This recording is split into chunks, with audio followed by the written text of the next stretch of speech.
প্রিয় দর্শক শ্রোতা, একজন বাঙালি ইউটিউবের পক্ষ থেকে আপনাদেরকে সাদর সম্ভাষণ। বন্ধুগণ, আমি মুক্তিযোদ্ধা বিমল কুণ্ডু। আজ আপনাদের কাছে একটা বার্তা নিয়ে এসেছি। আমার এক হাতে মুক্তির আহ্বান, অন্য হাতে মৃত্যুর পরোয়ানা। আজকে আমি সেই সুগন্ধের উদ্দেশ্যে বলতে চাই, আমার সাজানো গুছানো সোনার বাংলাকে তারা কি উদ্দেশ্যে দখল করে আজকে 1 বছর ধরে তাকে ছিন্ন ভিন্ন করে ফেলেছে। কোন উদ্দেশ্য নিয়ে তারা আমার জাতির জনকের কন্যা প্রধানমন্ত্রী শেখ হাসিনাকে দেশ থেকে বিতাড়িত করেছে। কি উদ্দেশ্য নিয়ে তারা বৈষম্য দূরীকরণের কথা বলে এক বিশাল জঙ্গি আন্দোলন করে দেশের মানুষের সহানুভূতি করিয়ে নিয়ে তারা দেশের গদি দখল করে একজন নোবেল জয়ীকে বিদেশ থেকে ডেকে নিয়ে এসে অন্তর্বর্তী সরকার গঠন করে তাকে প্রধান উপদেষ্টা করলেন। সেই প্রধান উপদেষ্টার উদ্দেশ্যে আমি বলতে চাই, কেন, কি উদ্দেশ্য আপনি সোনার বাংলাকে শ্মশানে পরিণত করলেন? আপনি তো ক্ষমতা নিয়ে বলেছিলেন সমস্ত বৈষম্য দূর করে তিনি গণতন্ত্র প্রতিষ্ঠা করবেন, সমস্ত ফ্যাসিবাদের অবসান ঘটিয়ে তিনি দেশের মানুষের আপনি ভাগ্য পরিবর্তন করে দেবেন। কি হলো? আপনার গদি দখলের সঙ্গে সঙ্গে জাতির পিতা বঙ্গবন্ধু শেখ মুজিবের 32 নম্বরের ঐতিহাসিক বাড়ি ভেঙে ধূলিসাৎ করে দেওয়া হলো। আপনি দাঁত মুখ নখর বের করে স্বাধীনতা চেতনার যে ভাস্কর্যগুলি দেশব্যাপী ছিল, যে স্তম্ভগুলি, যে চেতনা সারা দেশব্যাপী ছিল, আপনার অনুসারীদের দিয়ে সে সবই আপনি কয়েকদিনের মধ্যে ধ্বংসস্তূপে পরিণত করলেন। সমস্ত থানাগুলো আক্রমণ করে জ্বালিয়ে পুড়িয়ে দেওয়া হলো। 3,500 পুলিশকে হত্যা করে সমস্ত সিভিল প্রশাসনকে ধ্বংস করে দেওয়া হলো।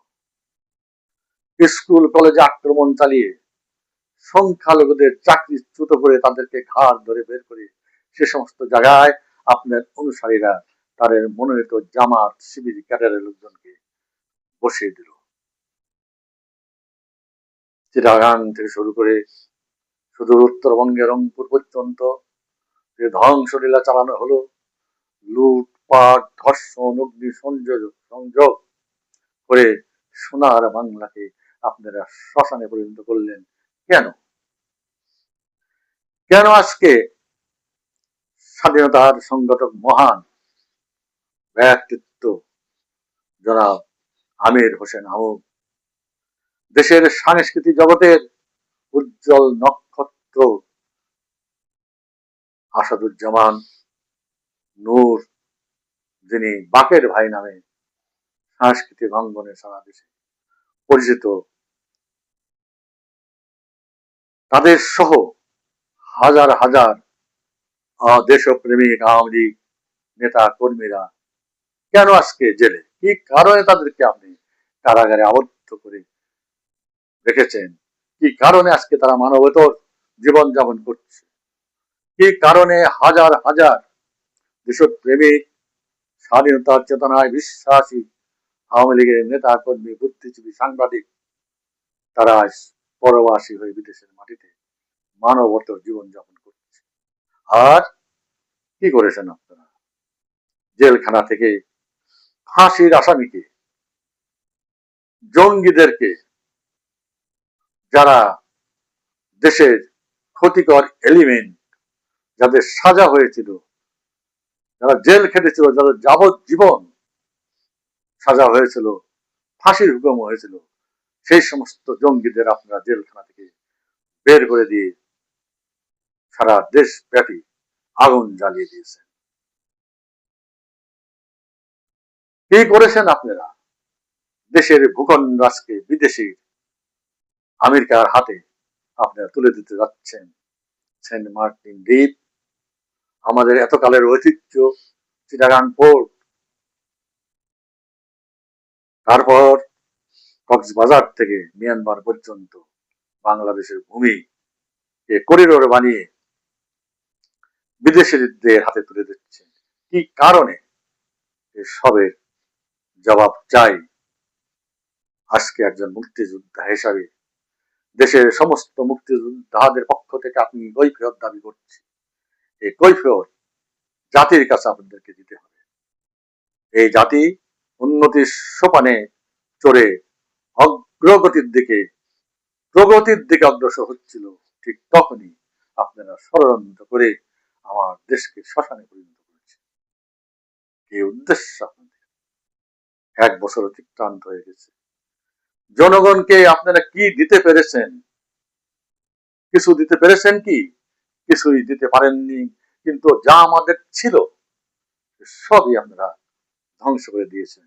সেই পরাজিত শক্তি যারা 71 সালের 16 ডিসেম্বর সোহরাওয়ার্দী উদ্যানে, রেসকোর্স ময়দানে 93,000 সৈনিক সহ আত্মসমর্পণ করেছিল মুক্তিযোদ্ধাদের কাছে, সেই পরাজিত শক্তিকে আবার আপনারা বাংলাদেশে ডেকে এনেছেন। সেই পরাজিত লাশ লজ্জাহীন শক্তির মেজর কর্নেল জেনারেল রাজকে বাংলাদেশে অবাধে বিচরণ করছে। শোনা যাচ্ছে তাদের এখানে ঘাঁটি আপনারা তৈরি করে দিয়েছেন। জঙ্গি ঘাঁটি বাংলাদেশে হয়েছে বিভিন্ন সূত্র মারফত আমরা জানতে পারছি। পাকিস্তানের এক লেফটেন্যান্ট জেনারেল মির্জা এসে লাঠি বগলে নিয়ে, মাথায় টুপি নিয়ে, আপনি প্রধান উপদেষ্টা আপনার সামনে দাঁড়িয়ে আপনার সঙ্গে হ্যান্ডশেক করলো, লজ্জা হয় না? একজন সৈনিক, একজন প্রধান উপদেষ্টা সমতুল্য, প্রধানমন্ত্রীর সমতুল্য প্রধান উপদেষ্টার সামনে দাঁড়িয়ে আমার দেশের প্রধানমন্ত্রীর সমতুল্য মর্যাদার প্রধান উপদেষ্টার সামনে দাঁড়িয়ে একটা পরাজিত শত্রু, এটা রাজাকর পাকিস্তান থেকে এসে লাঠি বলে নিয়ে সে আমার উপদেষ্টার সঙ্গে প্রধান উপদেষ্টা হ্যান্ডশেক করল। সমস্ত জাতি মাথা হেট হয়ে গেছে। আপনার লজ্জা হয় নাই? তাই আমি সমস্ত মুক্তিযোদ্ধার পক্ষ থেকে, সমস্ত স্বাধীনতাকামী, স্বাধীনতায় বিশ্বাসী, স্বাধীনতা চেতনায় উদ্বুদ্ধ সমস্ত প্রজন্মের পক্ষ থেকে আমি আজকে এসেছি আপনার কৈফিয়ত চাইতে। আমার এক হাতে রয়েছে মুক্তির দাবি। যাদেরকে জেলে বন্দি করে রেখেছেন তাদের মুক্তি দিন।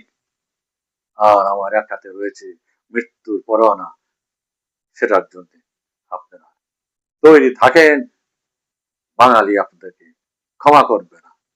যে অত্যাচার, নিপীড়ন, যে ধর্ষণ আপনারা চালিয়েছেন, জ্বালিয়ে পুড়িয়ে সোনার বাংলাকে শাসন করেছেন, তার কৈফিয়ত আপনাদেরকে কড়ায় গন্ডায় দিতে হবে। বাঙালি মুক্তিযোদ্ধা স্বাধীনতা চেতনা বিশ্বাসী মানুষের আপনাদেরকে ছাড়বে না। আপনারা প্রস্তুত হন। জয় বাংলা, জয় বঙ্গবন্ধু। বাংলাদেশ চিরজীবী হোক।